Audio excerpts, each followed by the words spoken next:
저는 김은경 민주당 혁신위원장의 시누이입니다. 그녀가 금감원의 부원장으로 취임했을 때에도, 아버지가 비극적인 생을 마감했을 때에도, 그리고 민주당 혁신위원장으로 이름을 날릴 때까지 조용히 지나가길 바랬습니다. 하지만 며칠 전 노인 폄하 논란을 일으키고 남편 사별 후 18년간 시부모님을 모셨고 작년 선산에 묻어드렸다. 그래서 어르신에 대한 공경하지 않는 마음을 가지고 산 적 없다고 말한 내용을 보고서 이는 도를 넘는 행위이고 이런 사람은 사회적으로 지탄을 받아 마땅하게 글을 쓰게 되었습니다. 단적으로 남편이 살아있을 때를 포함해서 단 한 차례도 시부모를 모시고 산 적이 없고 공경심은커녕 18년 동안 김은경에게 온갖 악담과 협박을 받으셨고 돌아가시면서도 쉬이 눈을 감지 못하였습니다. 이에 더 이상 돌아가신 분들을 욕보이지 않기 위해 어렵지만 무거운 마음으로 글을 씁니다. 다소 긴 글이지만 꼭 끝까지 읽고 판단해 주시기 바랍니다. 저는 가족과 함께 미국으로 도미한 지 20년 되었고 저와 남편은 사업을 하고 있고 아이 셋을 건강하게 키우고 있는 보통 사람입니다. 조금 덧붙이면 미국에서 작가로 활동하고 있고 미주 한국일보 컬럼리스트이기도 합니다. 자, 이렇게 되어 있습니다. 김은경은 1992년 제 오빠와 결혼했습니다. 둘은 이문동에 있는 한국외국어대학교 법대 캠퍼스 커플로 만나 결혼을 하고 아이를 낳았지만 부부는 공부를 위해 독일 유학길에 올랐고 아이는 저희 부모님이 맡아 키우셨습니다. 육건물. 사회과학대 건물 법대랑 건물 이거 또 딱 저는 또 이게 풍경이 보이는군요. 한국 외대 법대 커플이었대. 이거 외대 왜 이래 이거 한국 외대 이거 왜 이래 이거 아주 몹쓸하게 이 짜증나 씨. 오빠가 먼저 귀국해서 아버지 밑에서 사업을 배우고 김은경은 마나임 대학에서 법학 박사학위를 받아 독일에 귀국했지요. 이 독일파들 이거.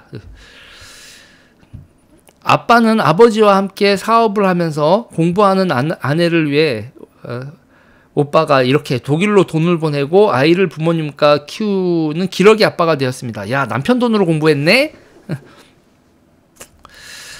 귀국 후 대학교 강사라는 기회를 갖고 그 뒤로 교수라는 명함을 얻게 되기까지 오빠의 재력과 양육이 도움이 없었다면 꿈도 꾸지 못할 일이었고 그 당시에 부부는 자랑삼아 이야기했습니다. 야, 남편이 어버키였구나. 자, 김은경의 친정집 이야기를 잠깐 하자면 어머니를 일찍 여인 김은경은 친엄마가 살아생전 언니 동생하며 친하게 지내던 분을 새어머니로 주선해 아버지가 재혼을 하셨어요. 이거 여러분 조금 이따 나오겠지만 진짜 대박입니다.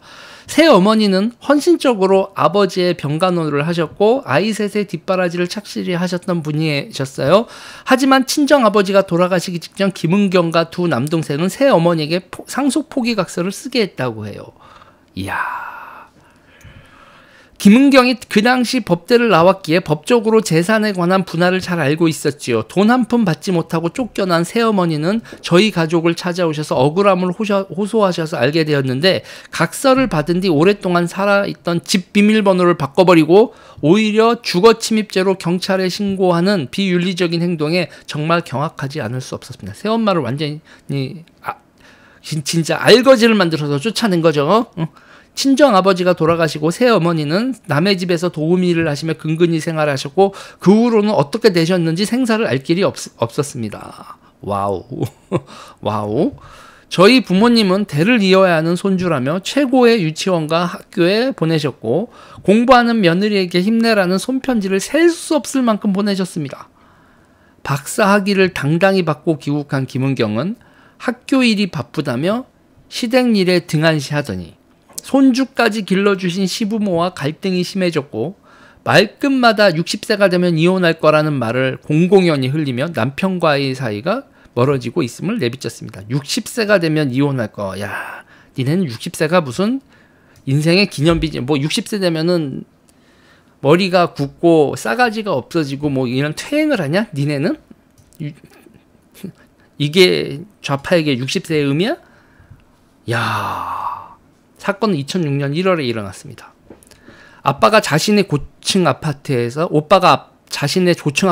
뛰어내렸습니다. 김은경 남편이요. 김은경 남편이 투신한 거죠. 집에 아이들과 아내가 같이 있고 초저녁이었고 너무나 갑작스러운 일이라 모두가 믿을 수 없는 상황이었죠. 우리 가족은 부검을 원했지만 아내인 김은경은 그럴 필요가 없다며 강하게 부인했습니다. 김은경이 모사한 그날의 상황은 이렇습니다. 오빠가 제 무릎에 베고 누워서 저에게 사랑한다고 말했어요. 야, 얘네들은 사랑한다는 말을 이렇게 무섭게 하는구나. 와, 침이 내 무릎에 흐를 만큼 사랑한다는 말을 많이 하고 들어갔어요. 그러더니 갑자기. 하지만 사고가 있는 직후 집으로 들어가자마자 겨우 서너 살 된 둘째 아이의 반응은 엄마랑 아빠가 막 싸웠어. 그래서 아빠가 화가 많이 나서 뛰어내렸어. 누구 말이 맞을까요? 서너 살 된 둘째의 말이 맞을까요? 김은경의 말이 맞을까요?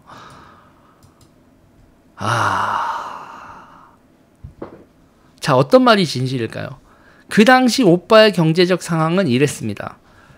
친정 아빠는 전기 사업을 시작으로 소방과 관련된 특허를 9개나 가지고 계셨고 특허된 제품으로 승승장구하셨고 승승장구하셨던 참에 오빠의 도움으로 날개를 다셨습니다. 오빠는 그 덕에 세무조사를 받아야 할 만큼 재산이 불어났고 그 당시 강남에 있는 아파트와 빌라를 매입했습니다. 활발하고 사업수단이 좋은 덕에 경제적으로 가정에 충분한 부를 가져다 주었고 아내인 김은경은 오로지 학업과 강의에만 전념하게 될 상황이었다고 합니다. 자, 그런데 갑자기 아내에게 사랑한다는 말을 하고 아이들이 뛰어놀고 있는 집에서 뛰어내려 자살을 한다? 근데 여러분, 여기서 끝나지 않습니다. 여기서 끝나지 않아요.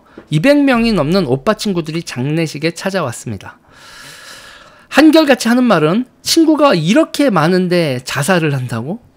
다음 주에 골프 약속이 있는데 이럴 수가. 항상 웃고 다니고 돈도 잘 쓰는 친구인데 이런 일이. 자식 사랑이 대단한 친구인데 자식 앞에서? 장례식에 모인 친구들은 한결같은 말로 의심의 꼬리를 이어갔습니다. 절대 믿기지 않는다는 말을 할 정도로 정신적으로 육체적으로 건강한 사람이 자살을 했다는 것은 그 누구도 믿을 수 없는 일이었습니다. 그 다음에 쌉소름, 여러분.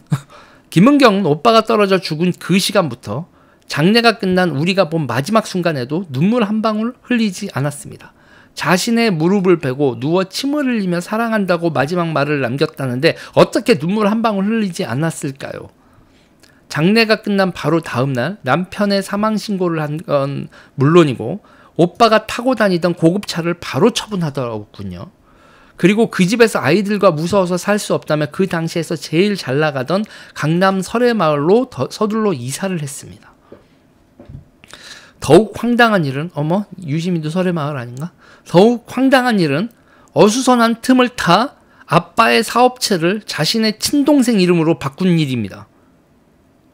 사업체를 친동생 이름으로 바꿔버려?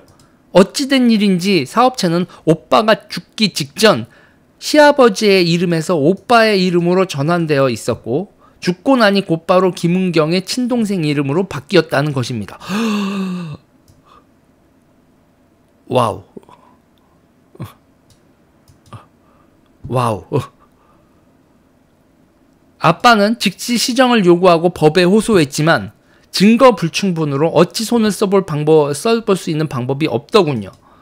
치밀한 계획하에 이루어진 일이고 워낙 법적으로 잘 아는 김은경이라 우리가 앉아서 당할 수밖에 도리가 없었습니다. 사업체를 통째로 빼앗긴 저희 부모님은 어찌 되셨겠습니까? 하나뿐인 아들을, 그것도 그렇게 반듯하게 키운 아들을 잃은 고통도 모자라 두 분이 그동안 땀 흘려 일구어 놓은 사업체까지 며느리가 가로채 갔으니 집안은 풍비박산이 났습니다. 결국 어머니가 그 충격으로 쓰러지셨습니다. 요즘 흔한 노인성 치매가 아닌 한마디로 너무 심한 충격을 심적으로 받아 정신을 놓아버린 것이죠. 손을 쓸 수 없는 정신적인 병인지라 먹는 약도 돌볼 방법도 없이 모든 것이 뒤죽박죽 흘러버렸습니다. 어머니는 요양원에 모셔지고 아버지 또한 기력이 다하셔서 시골로 터전을 옮기셨습니다. 그래도 부모님은 손수 키우신 귀한 손자의 연까지 끊을 수는 없었기에 명절에 손자의 통장으로 용돈을 넣어주시며 그 끈을 이어나가셨습니다. 명절은커녕 자신의 남편 제사에도 한 번 참석하지 않은 사람이 남편 사별후 18년간 시부모님을 모셨다는 새빨간 거짓으로 우리 가족 모두를 기만한 파렴치한 김은경에게 피를 토하는 심정으로 이 글을 이어가고 있습니다. 이렇게 어렵게 18년을 사시다가 2년 전 어머니를 먼저 보내시고 작년 겨울 끝내 자살한 아들이 너무도 그리운 아버지는 자식과 똑같은 방법으로 생을 마감하셨습니다. 아버님도 투신하셨구나. 선산에 묻혀드렸다는 말을 했는데요. 남편 자살 이후 시부모의 사업체까지 빼돌린 며느리가 왜 돌아가신 시아버지 장례식장에 왔겠습니까? 겉으로 보기에는 사별한 남편의 시아버지 장례식장에 며느리 노릇을 한다는 모습을 보이고 싶었겠지만 잘난 금감원 부원장이라는 타이틀로 보내온 부의금을 챙겨갔어.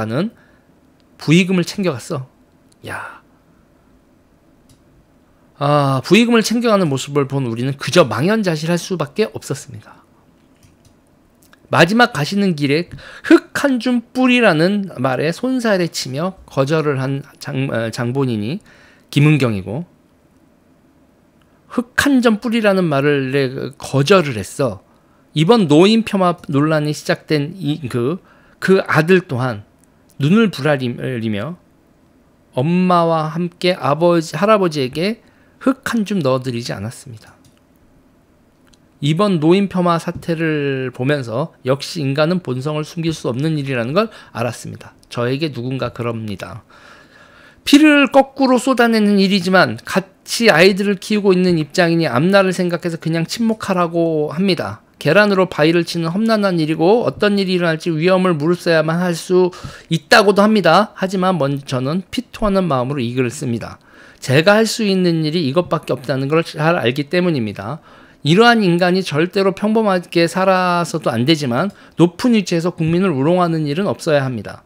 분통함에 눈도 제대로 감지 못하시고 세상을 떠나신 우리 부모님이 더 이상 원통하지 않고 편안하게 이승을 떠나게 도와주시고 더 이상 남편의 죽음이 한낱 사랑타령이라는 거짓으로 욕되지 않기를 바라는 마음으로 이 글을 마칩니다. 이렇게 해서 미국에서 김진아 드림 이렇게 실명 까고 자기의 신분 까고 이렇게 블로그 글이 올라와 있습니다. 와, 이건 콩가루가 아니죠. 이건 콩가루로 얘기를 할 게 아닙니다. 집안이 콩가루라고 얘기하는 거는 적당하지 않은 것 같고요. 이재명하고 친한 이유를 알겠다. 이재명하고 친한 이유를 알겠다. 요 정도로 여러분 일단 요 이슈 요 얘기는 일단 요 소개는 여기까지 하겠습니다.